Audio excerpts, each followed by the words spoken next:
pedia-vos um momento só para... Eu sou o Pedro Miguel, represento a Chiado Editora. É uma honra estar aqui neste espaço tão ilustre. Queria também cumprimentar a autora, os seus convidados e, claro, vocês também, por estarem presentes. Um agradecimento também especial à Câmara Municipal de Leiria por nos acolher neste espaço tão fantástico. Da parte e do ponto de vista da Chiado Editora, dizer que é um orgulho estar aqui, se calhar é pouco. Isto não é conversa de circunstância.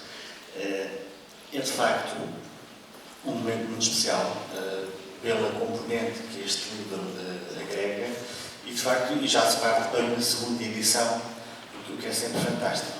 De qualquer das maneiras, a Chiado Editora edita um pouco de tudo, livros mais juvenis, livros mais de ficção, de romance, autobiografias, banda desenhada, livros sobre música, uma série de coisas. E depois há isto. Que é este livro que eu tenho na mão, que é fantástico. Nem vou falar sobre ele para esse tempo dos nossos convidados, que ninguém podem também comentar. Mas do ponto de vista da Chiado, é nestas ocasiões que nós pensamos, isto afinal vale a pena.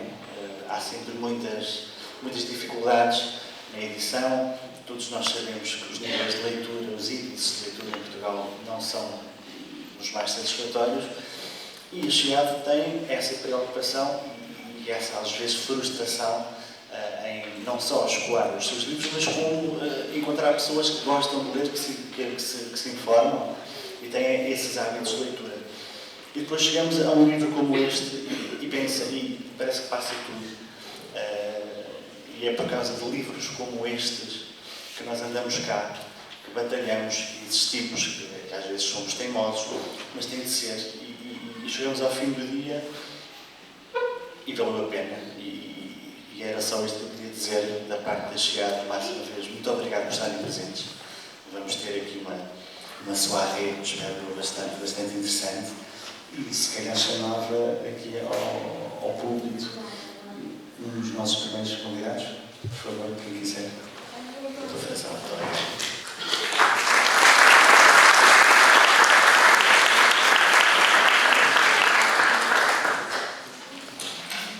Muito boa tarde a todos. E apetece-me começar por agradecer a vossa presença. Não seguramente para me ouvir, mas vão ter que fazer porque eu vou falar. E vou falar,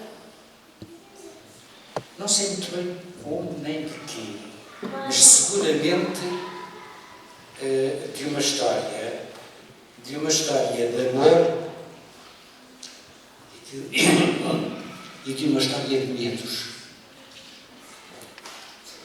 Aliás, o amor e o medo estão sempre presentes na nossa vida, desde que nascemos até que morremos. Normalmente temos alguma dificuldade em assumir o medo. Até muitos de nós dizem, eu não tenho medo. Eu costumo dizer que, quanto ao medo, há três tipos de pessoas. As que têm muito, as que têm pouco e as que dizem que não têm. E ainda bem que temos medo, porque o medo é protetor. O medo obriga-nos a ter em conta as nossas limitações face a uma realidade que muitas vezes nos ultrapassa. E, portanto, dizia eu, esta é uma história de amor e é, sobretudo, uma história em que o amor vence o medo.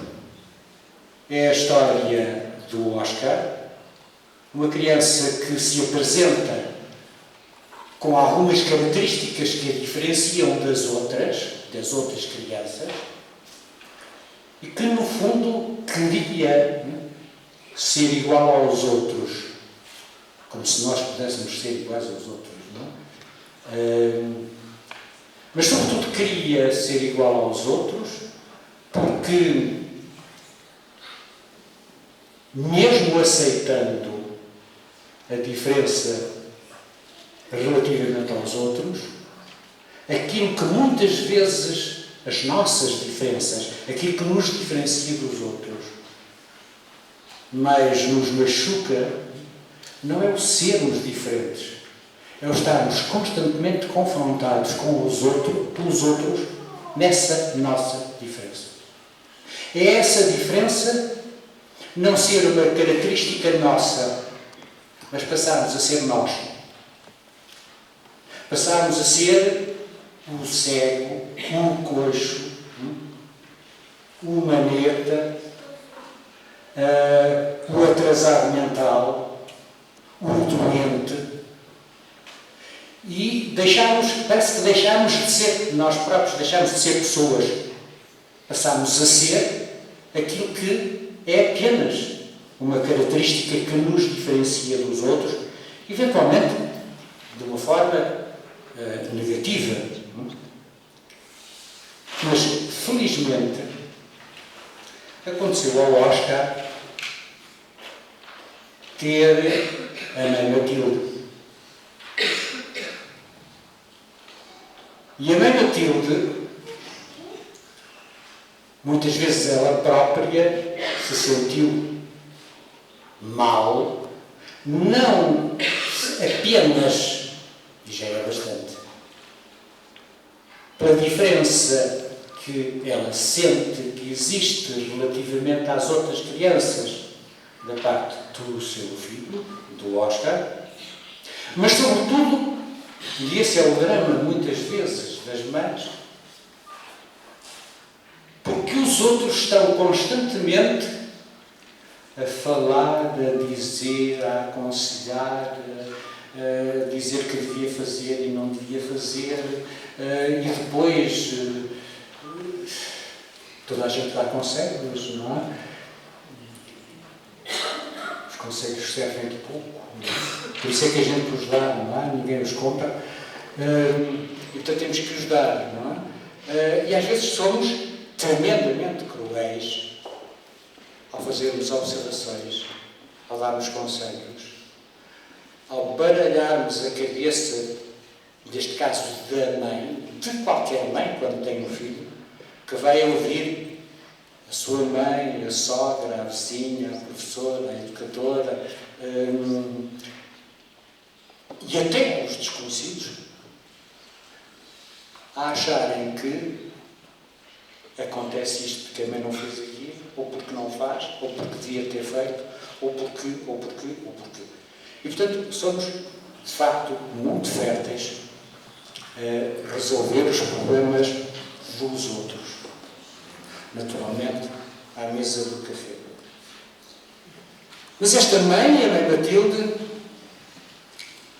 não desistiu, porque o seu amor era, como deve ser, incondicional relativamente ao seu filho. E quando, naturalmente, apesar de todo o esforço da mãe e do Oscar, da mãe Matilde e do filho Oscar, o invade a tristeza, o cansaço de estar sempre a ser alvo da conversa, da chamada de atenção, da pena, coitado, dos outros, a certa altura ele fica triste, um tanto desesperado, um tanto sem saber o que fazer. Ele só queria, como verá, não mudar de cor, ser sempre da mesma cor, ter no fundo as características que as outras crianças da sua idade tinham aparentemente, para que não pudessem dizer isto, aquilo, outro, não importa o que é. Mas a mãe dizia ao Oscar, nesta fase de hesitação, de desespero, de medo, de desejo de mudar do seu filho, dizia: o importante é sonhar. Há que procurar soluções. E as soluções muitas vezes aparecem exatamente quando sonhamos, quando pensamos, quando nos tentamos libertar, ainda que momentaneamente, tanto quanto possível, do medo, da angústia provocada pela situação que vivemos. E um dia, num lugar próprio, que é num livro, aparece um mago, uma história que esta criança vai ler à biblioteca com a mãe. E ele sonha, nessa noite, depois de ler o livro, como seria. Aliás, ele sonha, primeiro, ele sonha que apareceu um mago, que se chamava Ezequiel, e que lhe deu um chupa delicioso, e ainda por cima daqueles que duram, como as pilhas de Duracell, e nunca mais acabam. Portanto, era de facto um chupa-chupa para saciar.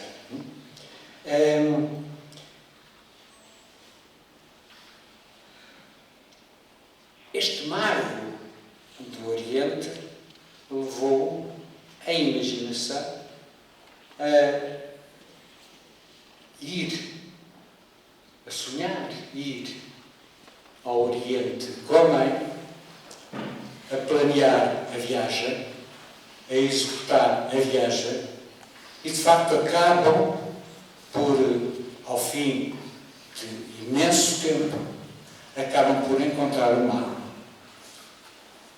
que só difere deste mago no seu nome. Afinal, este mago não é Ezequiel, é Emanuel. Basta lá saber porquê. E este mago vai conseguir que esta mãe e esta criança tenham esperança, continuem a sonhar, a pensar que é possível encontrar solução. E depois de 100 dias e 100 noites, em que vão conhecer e esperar a construção de aquilo que era necessário, do equipamento necessário para que esta criança, este Oscar, se transformasse numa criança sem esta mudança constante, sem esta diferença constante relativamente aos outros.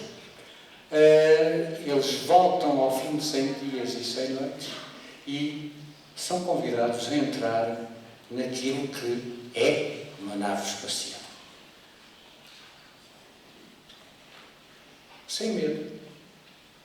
Ou com medo. Mas com esperança. E a esperança vence o medo. Ele existe, isso está para o outro lado, porque esperamos superar as dificuldades. E o que acontece é que, de facto, ele é vestido, porque entrar numa nave para fazer a exploração do desconhecido, entrar no desconhecido, e entrar no desconhecido provoca, obviamente, medo, não é? E é preciso mecanismos de proteção relativamente à nova situação, não é? Ele enverga um fato espacial, branco com certeza, ele fica ligado a uma série de mecanismos, de aparelhos, e tudo são botões e luzes e tubos. E a mãe fica esperançosa, como sempre, que o seu Oscar volte, o seu príncipe, sem a principito, mas o seu príncipe continuando a ser-lo, porque é o seu filho. E, de facto, ele volta quando quando ele volta na sua nave espacial, lhe são desligados os tubos, os catéteres, apagadas as luzes, arrumados os instrumentos que serviram para aquela exploração. O Oscar vem preparado para enfrentar uma nova realidade, que é a realidade de ele próprio se ter transformado numa criança normal, que não deixa de ser príncipe porque continua a ser filho, e não era príncipe porque era diferente relativamente aos outros, é porque era o seu filho, o filho da mãe Matilde. E digamos que esta é, a meu ver,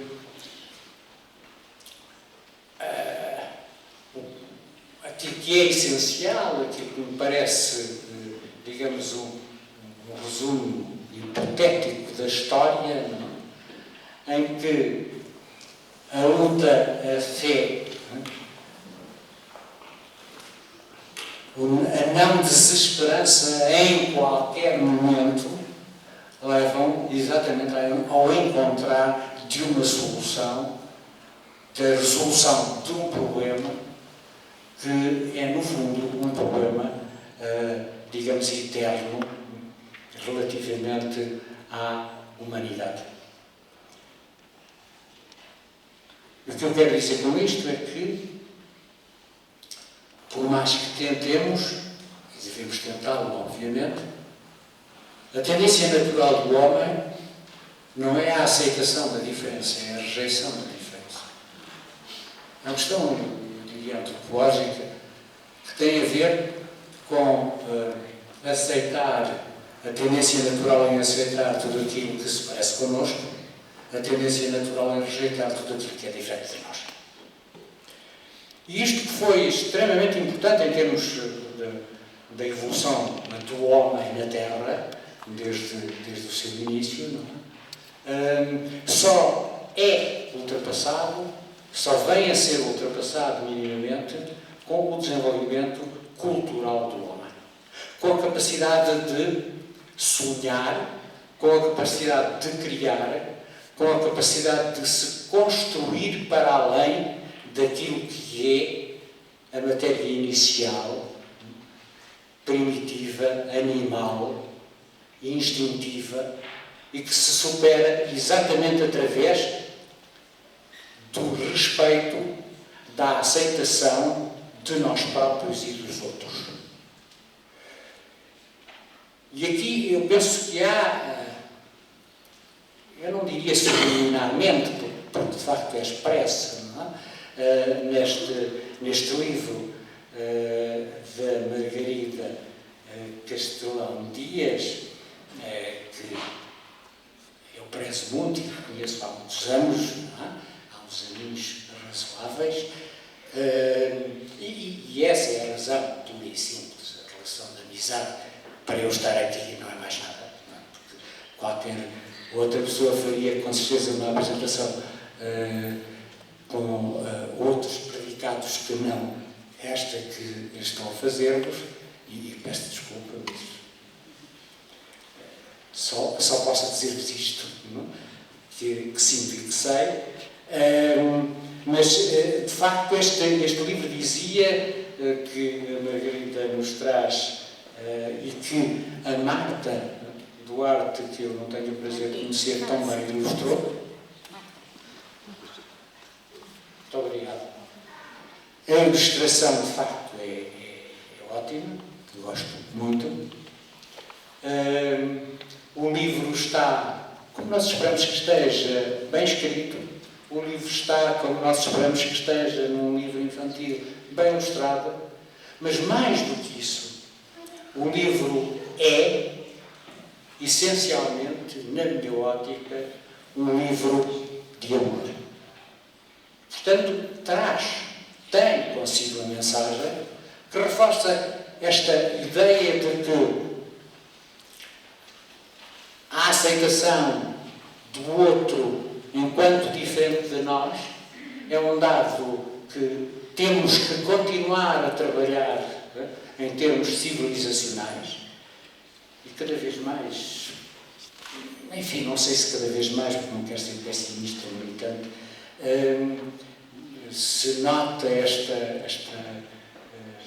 pertinente esta questão da aceitação da diferença, não é? Mas a verdade é que nós só conseguimos aceitar a diferença em função, eu diria, do nosso desenvolvimento cultural. Aceitar a diferença é um ato de inteligência. Não aceitar a diferença é verdadeiramente um ato de estupidez, de animalidade. Porque é isso que os animais fazem. Instintivamente rejeitam aquilo que os pode ameaçar. Como o homem inicialmente fazia, não é? Rejeitava tudo aquilo que era ameaçante para o seu grupo, para o seu clã, para a sua família, para si próprio, porque tinha que o fazer, quer dizer, é uma questão de vida ou de morte.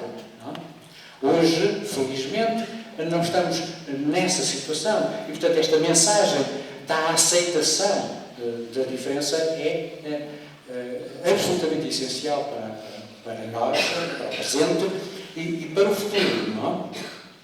E é essencial termos também consciência de que, e esta mensagem passa também no livro que nos é apresentado hoje, esta necessidade de nós estarmos, peço desculpa, agora perdi-me, um Alzheimer de vez em quando faz isto. Portanto, esta necessidade de não apenas de aceitarmos a diferença, mas de sentirmos que podemos nós fazer a diferença ao nível da construção dos outros, nomeadamente dos nossos filhos, aceitando esta diferença, lutando pela igualdade em termos de direitos individuais. Porque esta coisa de nós tendermos a dizer que somos todos iguais, não é? É uma falácia, não somos todos iguais, não é? Somos todos diferentes. Somos apenas tendencialmente iguais em termos dos direitos cívicos, dos direitos políticos, daquilo que a sociedade deve estar atenta para nos dar em função das necessidades que cada um de nós e cada cidadão tem. Não? De resto, em termos de relação individual, somos todos diferentes e a riqueza está exatamente aí e a aceitação da diferença enriquecerá cada um de nós cada vez mais. E apetece-me ficar por aqui. Muito obrigado.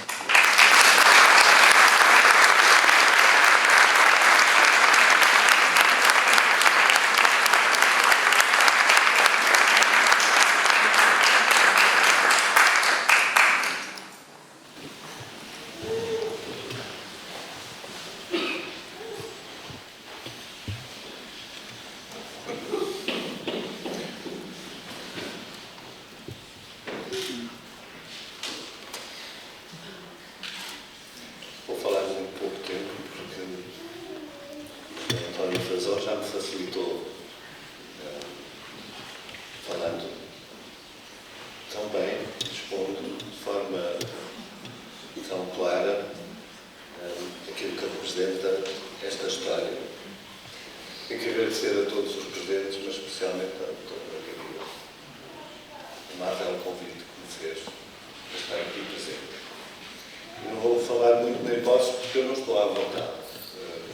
Quando falo de algo que não seja a área técnica da medicina, a não ser no recato, na parte em que a medicina é arte, da relação com as pessoas, com os doentes, e é aí que este livro entra de uma forma verdadeiramente notável.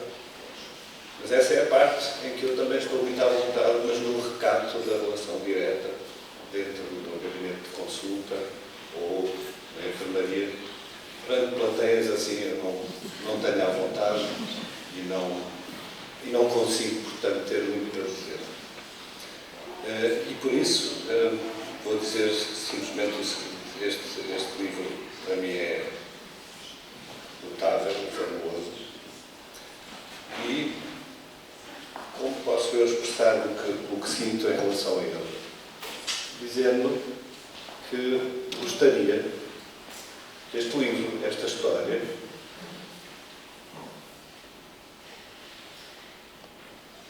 nos vai ajudar de forma muitíssimo importante a realmente fazer com que as crianças e as famílias que precisam dos nossos préstimos técnicos percebam de uma forma inteligível que o final, o objetivo, tem que ser cumprido e não pode ser encarado com o medo absoluto, embora o medo não deixe nunca de existir, penso. Torna-se simplesmente mais fácil de suportar, tornando-se mais leve, tal como expressa esta história que escreveu. E esta é uma história que poderia passar a fazer parte do manual de acolhimento das nossas crianças e das nossas famílias. E muito me apraz que a doutora Isabel Gonçalves parece que concorda. Ela vive muito mais no mundo da pediatria, que tem uma sensibilidade enorme para esta área. Agradeço, portanto, muitíssimo o seu convite e vou-lhe passar a palavra para falar do seu livro. Muito obrigado a todos. Obrigado.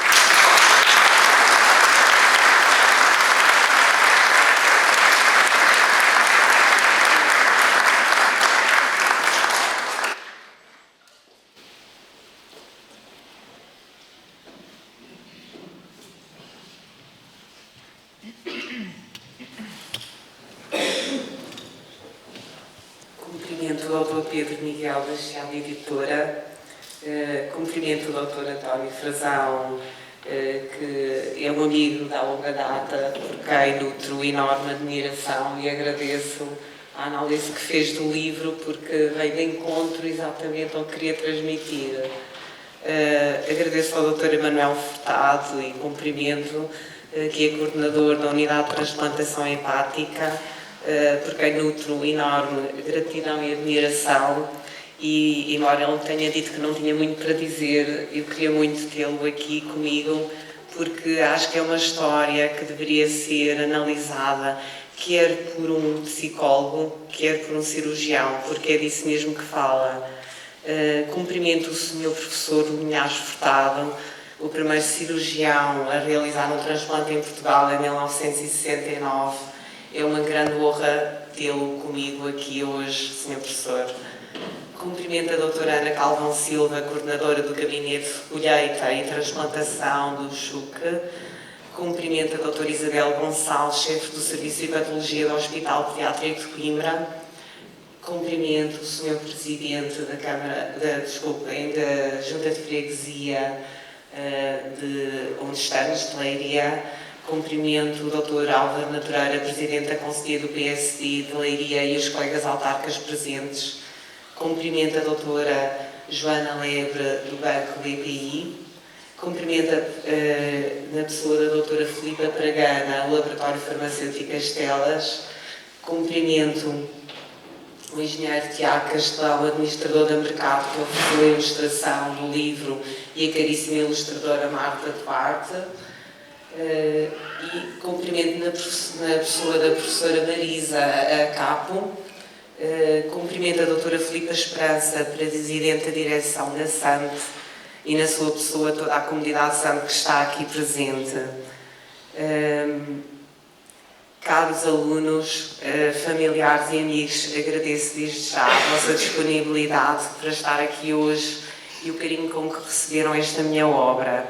Desculpem o tom informal que vou usar e a linguagem um pouco fantasiosa do imaginário infantil, mas é disso que eu sei falar.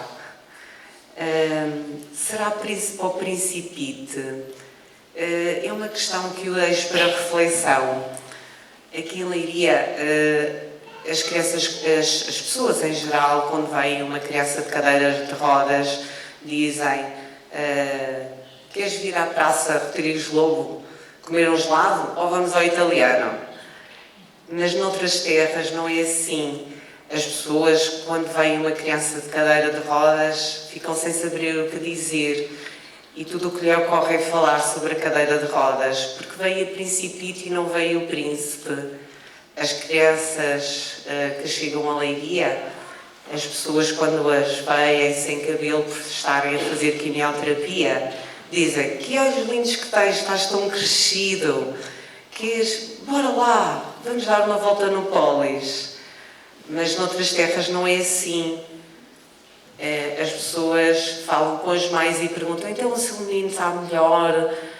A sua vida não tem sido fácil, e as crianças ficam a ouvir isto, e elas crescem assim. Aqui em Leiria isso não acontece porque há uma espécie de campo eletromagnético que faz com que os cérebros das pessoas consigam fazer um Photoshop quando vem uma criança sem cabelo e conseguem ver aqueles olhos maravilhosos e aquele sorriso que ela tem. E por isso lhes ocorre convidá-la para uma volta no Polis ou comer um gelado. Esta, de facto, é uma história que fala de amor, como disse o meu grande amigo Frazão. É uma história de um menino que tem um sonho de ser igual aos outros meninos. E por isso ele vai fazer uma viagem pelo espaço, onde vê supernovas, quasares, buracos negros. É uma história que fala de compaixão, não no sentido errado que se dá a compaixão, que é ter pena do outro. Não, porque compaixão não é isso. Compaixão é pôr-nos no lugar do outro para o amar. E de facto todos nós nascemos com uma missão no mundo, que é amar o outro. E por isso este livro fala do amor de mãe, que é um amor inato, e também do amor num sentido mais lato. Esta história, o caminho é sempre orientado pelo sonho, porque realmente é pelo sonho que vamos. Mas será que Oscar vai realizar o seu sonho? Deixo para lerem, porque já contámos quase toda a história. Neste enredo, no enredo desta história, existe um mago, que depois não é bem mago, mas que se chama Emanuel. Isto é uma homenagem que pretendi fazer ao Dr. Emanuel Furtado, e porque ele ficou muito indeciso na vida dele entre ser físico ou médico. Julgo que foi mais ou menos assim. Por sorte optou por ser médico. E portanto ele primeiro era mago e depois vai ser outra coisa que depois lerão na história. O trabalho do Dr. Emanuel é fazer máquinas fabulosas, máquinas que permitem que os meninos não mudem de cor. De facto, Leiria vive no mundo, porque se o mundo vivesse em Leiria seria completamente diferente. Além do Cristiano Ronaldo já ter recebido a Bota de Ouro, o Dr. Emanuel já tinha recebido vários bisturis de ouro. Mas pronto, não é assim. E portanto, ele ainda não recebeu. Embora ele seja muito badalado, ainda esta semana ele foi muito badalado na comunicação social, por causa de uma máquina nova que ele fez. Nunca ninguém tinha feito. Não é para meninos, é para crescidos, mas se calhar no futuro ele vai conseguir fazer dessas também para meninos. Já tive a oportunidade de dizer ao Dr. Emanuel Furtado que ele é na Terra a mão de Deus que corrige pequenos erros, que a natureza insiste em criar, e por isso o trabalho dele é de enorme responsabilidade. Ele corrige esses erros e a natureza volta ao curso normal, como se nenhum erro tivesse ocorrido. e por isso o trabalho que ele faz é maravilhoso e eu peço um forte aplauso para o Dr. Emanuel Furtado.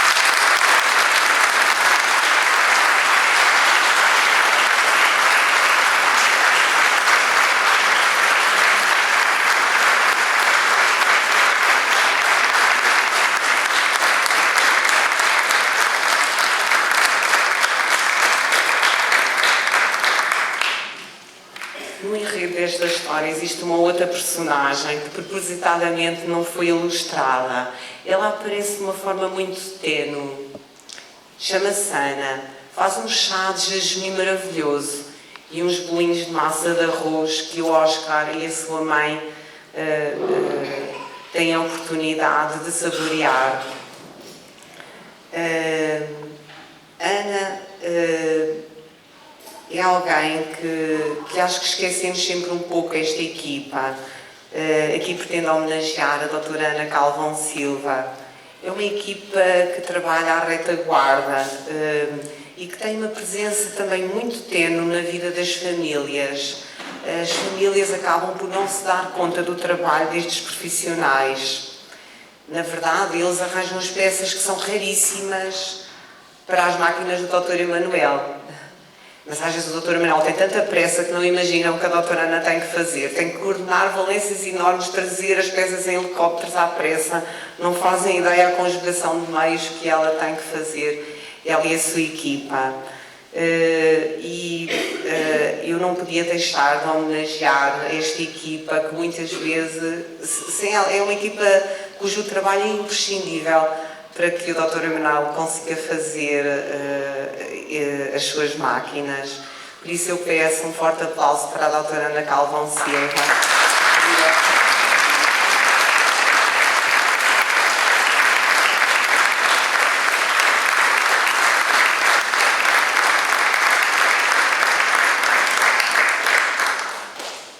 Neste livro eu não prestei homenagem ao pessoal da manutenção, que é assim liderado pela doutora Isabela Gonçalves, que depois faz a manutenção das máquinas, porque tive a oportunidade de o fazer no meu anterior livro, A Maria Boneca Mini. Mas claro que eles fazem também um trabalho muito importante. Nesta história, o Oscar vai a uma aula de música do Berço das Artes da SAMP. E é uma das atividades que ele faz. A SAMP é a Sociedade Musical Artística dos Esposos. Isto acontece porque eu pretendo homenagear o projeto Saúde com Arte da SAMP, porque acho que está completamente de acordo com aquilo que pretendo transmitir no livro. O projeto que eu pretendo homenagear é o projeto Alegro Pediátrico, mas houve um problema neste livro, é que o Oscar nunca ficou doente. E como ele nunca ficou doente, nunca foi ao hospital, de maneira que este projeto passa-se no hospital. Então tive que contornar aqui assim um bocadinho a história e o Oscar vai à SAMP, mas ao Berço das Artes. Este projeto convido-vos a conhecer, aliás, todo o trabalho da SAMP, porque é um trabalho nacional e internacional e mesmo sendo de Leiria, é um projeto que abrange todo o país. O Alegro Pediátrico, porque realmente Leiria é uma cidade maravilhosa onde podemos viver.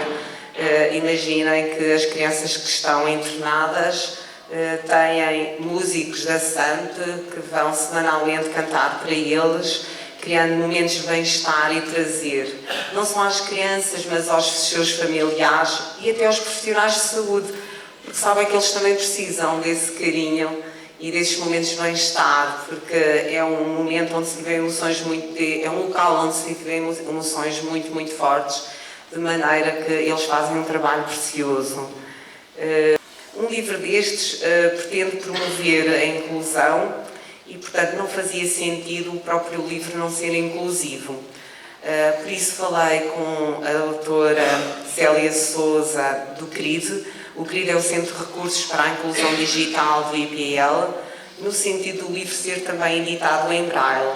E ela prontificou-se de imediato a editar o livro em Braille. Eu convido-vos depois a sentir as ilustrações durante a sessão de autógrafos, vão estar ali disponíveis, para sentir, no fundo têm a oportunidade de se colocar na pele do outro e poder sentir essas mesmas ilustrações. Não é frequente termos livros tão ilustrados, eu penso porque economicamente não é viável. Neste caso foi viável porque tivemos um apoio do BPI, que ofereceu todo o papel para a ilustração e, portanto, foi possível.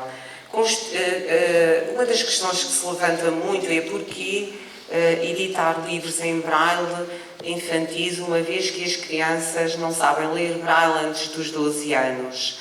E este livro destina-se a crianças até aos 12 anos. Mas, de facto, os nossos filhos também não sabem ler até aos 6. No entanto, nós temos um gosto enorme de ler histórias. E o que eu queria mesmo muito proporcionar era que cegos, que é assim que eles gostam de ser chamados, pudessem partilhar com os seus filhos histórias, lendo-lhe, e por outro lado que o livro fosse muito ilustrado para que em conjunto sentissem a ilustração. E de facto há pouca oportunidade de o fazer. Eu neste momento convidava a doutora Joana Lebre e a doutora Vera Campos do BPI para virem aqui à frente fazer a oferta de livros em braille, 3 livros em braille, e vou acompanhar a professora Marisa.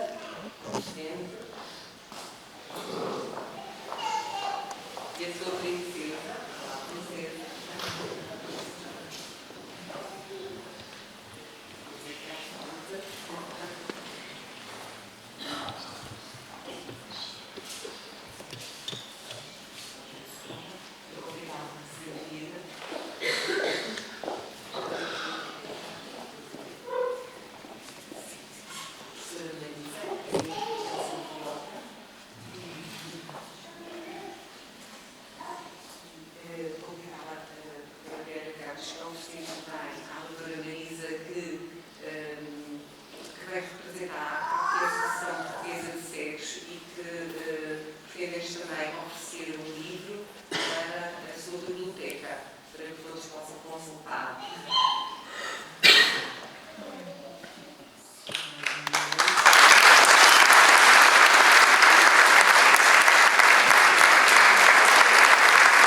Há também muitos cegos que não sabem ler braille, porque chegaram mais tarde, por isso fizemos também o audiolivro, que está disponível através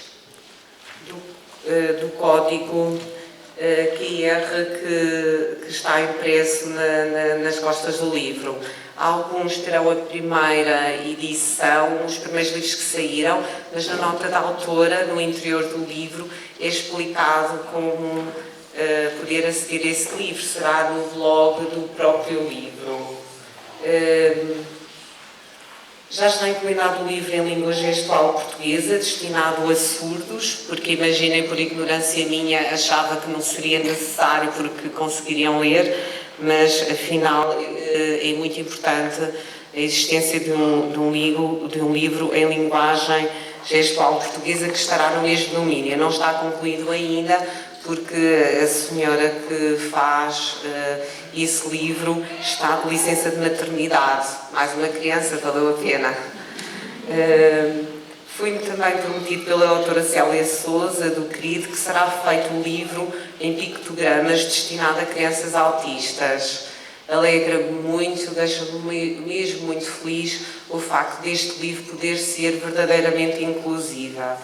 Aliás, eu gostaria que esta obra fosse recordada pelos seus frutos e por isso decidi doar a receita deste livro à Ipaturix, nomeadamente para o projeto A Magia dos Sonhos, que depois poderão consultar. Aliás, eu deixei um link no convite que vos enviei para poderem consultar esse mesmo projeto que pretende cumprir sonhos a crianças que já andaram nas máquinas do Dr. Emanuel. E alguns várias vezes. Esta história visa também ajudar os pais a explicarem aos filhos, como disse o Dr. Emanuel, a ser um manual, não era? E por isso, muito agradeço às Telas por ter comprado um lote de livros que dará para oferecer a todas as crianças que precisarão de andar nas naves feitas pelo Dr. Emanuel. Um grande bem-aja às Telas pela sua generosidade.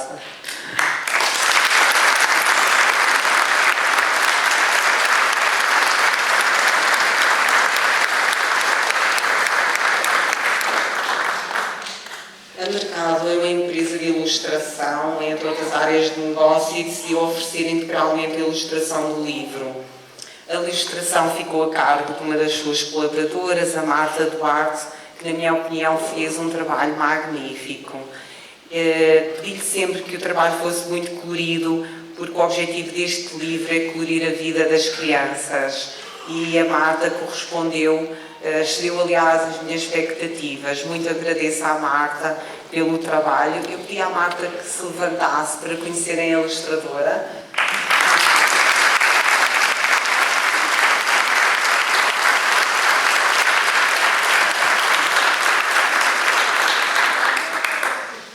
Agradeço à Câmara Municipal de Leiria, nomeadamente ao Sr. Presidente Dr. Raul Castro, a cedência deste espaço magnífico. O Museu de Leiria é um museu novo, está de parabéns, fez um ano esta terça-feira e já recebeu 3 prémios. É um museu muito bonito, convido-vos a visitá-lo. A visita ao museu está incluída no lançamento do livro, pelo que poderão visitá-lo livremente. Queria ainda agradecer à professora Filomena Vieira pela revisão do texto. A professora Filomena Vieira foi a minha professora do 12º ano do secundário de português, muito me ensinou. Vocês não vão acreditar que ela é a minha professora porque ela parece a minha idade, aliás eu trato-a por tu. Filomena, há de estar por aí, não? Então vá, Filomena.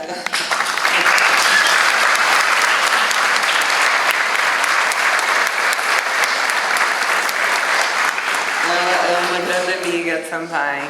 Queria agradecer ao João Sérgio que deu voz ao audiolivro e ao professor João Sérgio, só que ele é muito novinho, eu até falo em João Sérgio.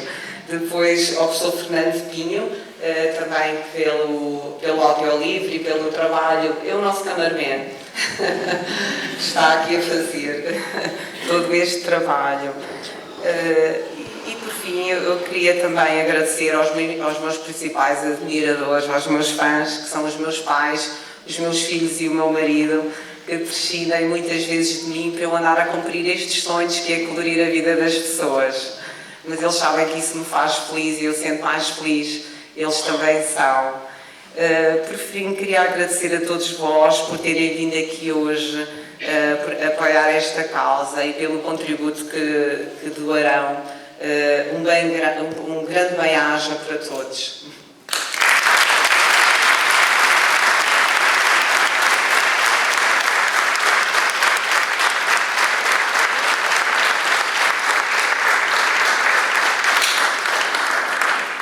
Eu julgo que o diretor artístico musical Paulo Lameiro ainda não chegou, não está na sala, pois não. Se calhar está a preparar o momento musical que se segue de facto vão poder entrar na história agora os meninos e o pai ou a mãe ou a avó que quiser acompanhar. Penso que não haverá muito espaço para os adultos, mas para as crianças haverá.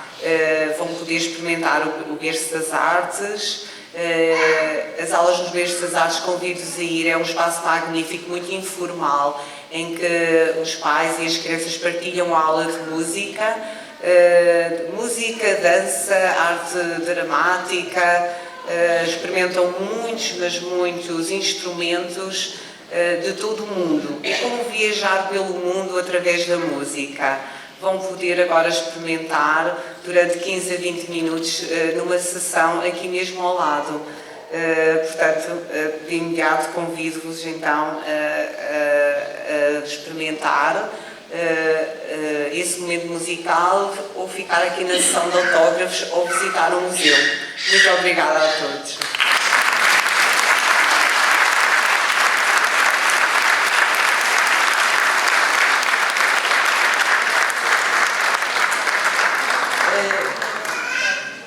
Esqueci de um pequeno pormenor, mas que já tínhamos combinado, que é, antes desse momento musical, se alguém tiver gosto em colocar alguma questão ou dizer alguma coisa, ficávamos aqui mais alguns minutos a ouvir-vos.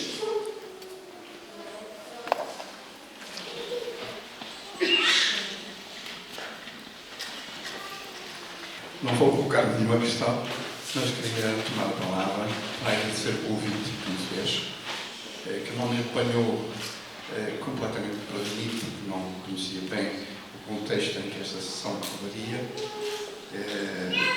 e dizer que é para mim particularmente emocionante tudo aquilo a que assisti, nomeadamente a exposição de uma série de atividades que são da sua iniciativa, isso mesmo que fosse e homenageio. Quero dizer que para mim foi um encontro maravilhoso. Ouvi as palavras elegantes de uma oratória superior, com profundas reflexões feitas pelo Sr. Dr. Frazão. Foi um encontro maravilhoso, porque pude encontrar muitas outras pessoas que dedicam grande parte do seu esforço à causa das crianças, e nesta área muito específica. Vou citar também a editora e dizer que é com grande agitação emocional que eu espero a oportunidade de ler o livro e, enfim, que é para que se continue nesta senda de bem-fazer e com iniciativas que considero excepcionais e que mereceriam muito maior divulgação a nível nacional. Porque, infelizmente, há uma impressão de que às vezes há uma certa retração de outros ambientes em relação àqueles que promoveram e continuam a promover iniciativas desta natureza.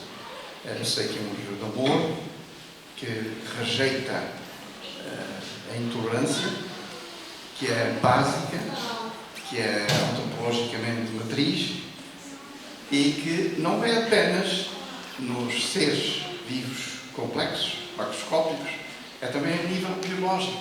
E a transplantação é um símbolo extraordinário dessa sobreposição daquilo que se passa no mundo submicroscópico e no mundo dos seres humanos.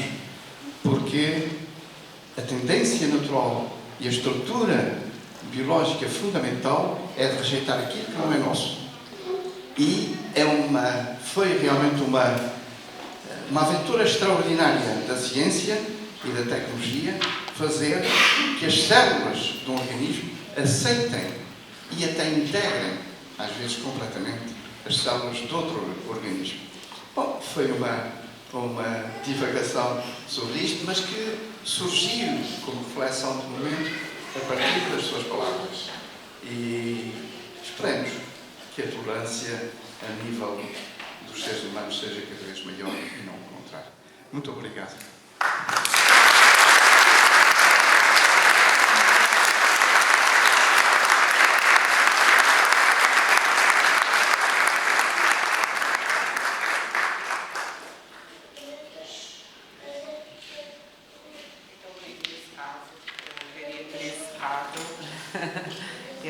Este momento aqui e convido-vos então a visitar o museu ou então a participar no momento musical da SAMP ou ficar por aqui na sessão de autógrafos. Muito obrigada a todos.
Enquanto profissional de saúde, mas acima de tudo nesta história, enquanto aquela pessoa que faz umas máquinas especiais, poderia-nos dizer porque é que este livro é importante? Este livro é extremamente importante porque dá-nos uma ajuda preciosíssima, precisamente para tentar fazer com que as pessoas, e os pais e as crianças, neste caso, compreendam o que os espera, contribuindo para diminuir o medo, o receio que advém da não compreensão do que se vai passar, mas dando-lhes ao mesmo tempo a esperança de um final feliz, que é aquilo para que todos nós trabalhamos o mais possível. Porquê que estás aqui hoje? Para homenagear a nossa professora, porque acho que isto é uma demonstração de quão boa pessoa ela consegue ser, mesmo que às vezes na escola seja complicado perceber isso pela relação aluno-professor, e às vezes nós não temos bem noção da pessoa que temos à frente nas aulas e do quão maravilhosa essa pessoa pode ser. O que é para ti, o que é que tu achaste desta história, do que percebeste desta história escrita pela tua diretora de turma? Então, eu achei que tenho uma diretora de turma fantástica, com uma força que poucas pessoas têm e com uma capacidade de encarar as coisas na vida que se calhar toda a gente devia ter e muitas vezes não têm, por isso mesmo, pelo medo, como ela falou, e pela esperança que não têm e deviam ter. Porquê é que te lembraste de vir hoje aqui? Porque a professora tem sido uma professora de referência e quando ela contou esta história fiquei tão ensinada que gostava de acompanhar mais de perto. E o que é que te parece que fala este livro? De que maneira é que tu pensas que este livro poderá ser importante para ti? Eu acho que nós todos temos que perceber que não há diferenças nas pessoas e, tal como para mim, como para toda a gente, é um livro que deve ser muito importante e que nos deve ajudar a perceber que todos são iguais a nós. O que é que sente com o lançamento deste livro, também preparado para estas diferenças que nós estamos tão habituados a não saber respeitar? Fico muito contente porque não é muito raro que isso aconteça, a pensar em pessoas diferentes e num público tão restrito como é o público infantil, é muito difícil encontrar histórias engraçadas, diferentes, sem ser as tradicionais, não é? É difícil e é sempre bom, e mais com a ilustração, que é uma parte que encarece muito os livros, é excelente. E sente que agora vai poder contar esta história à sua filha? Sim, penso que sim, aos bocadinhos, porque é um bocadinho longa para a idade dela, ainda tem 4 anos, mas penso que sim, que brevemente ela saberá a história toda de cor. Eu ia lhe perguntar o que é que achou da ideia deste livro. Pareceu-me fantástica. Já é o segundo projeto da Margarida e eu ainda não li, mas estou muito curiosa. Mas pareceu-me uma apresentação muito ternurenta e acho que o livro deve ser fantástico. E acha que este livro é só para pais ou também para nós, enquanto professores, este livro pode ser uma ajuda? Eu acho que é uma oportunidade para trabalhar temas muito sensíveis e acho que para nós educadores, pais e educadores, acho que é uma boa oportunidade para podermos falar sobre estes temas e trabalhá-los também o melhor possível. Sim. Maria Inês, o que é que estás a achar deste livro? Bem. Achas que ele é muito colorido? Sim. Vais pedir à mamãe ou ao papá para lerem hoje à noite? Sim. Obrigada. Marta, enquanto mãe, o que é que tu achas deste livro e que importância é que este livro pode ter para ti? Olha, acho que é muito giro, vamos ler já hoje à noite. Para meninos que gostam muito de histórias, principalmente como a Maria Inês, acho que ela vai adorar e é muito importante o significado que ele tem, a ajuda que vamos fazer e contribuir, acho que vai ser muito interessante. Achas que é importante desmistificar esta ideia da doença quando temos os nossos filhos doentes? Sim, claro que sim, e desde pequeninos ensinar essas diferenças e que precisamos de ajudar estas crianças. Teve o prazer, é uma honra de apresentar este livro na qualidade de psicólogo, mas acima de tudo de amigo da autora. Que importância tem este livro? Eu acho que todos os livros têm importância. Todos os livros para crianças têm importância desde que sejam verdadeiramente livros para crianças, não é? Este livro não é um livro apenas para crianças, é um livro para adultos também. E é sobretudo importante porque é um livro de amor. É um livro que pretende, creio eu, e como aliás a autora disse, pretende ajudar a ultrapassar um conjunto de dificuldades que se ligam ao facto de uma criança ter características diferentes e ser eventualmente massacrada, não é? Diariamente com o confronto que as pessoas fazem face a essa diferença. E portanto acho de facto que é seguramente um livro importante.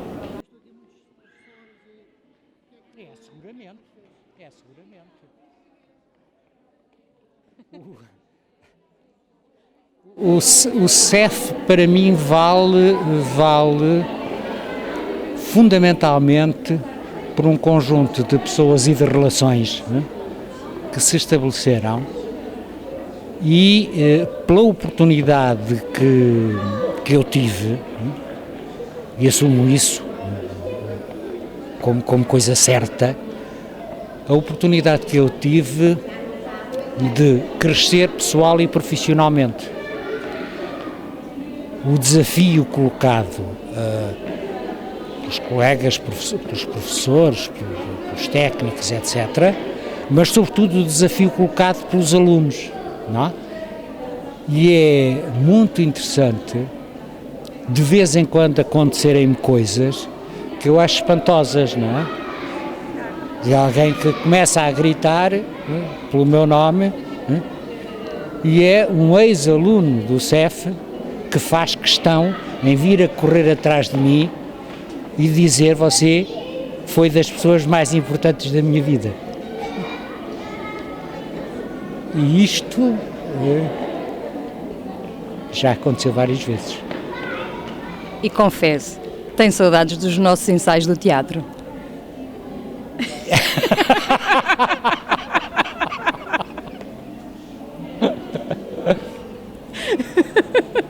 Saudades tenho, embora tenhamos que reconhecer que como ator eu fui um flop. Estamos sempre a ser atores. Um flop.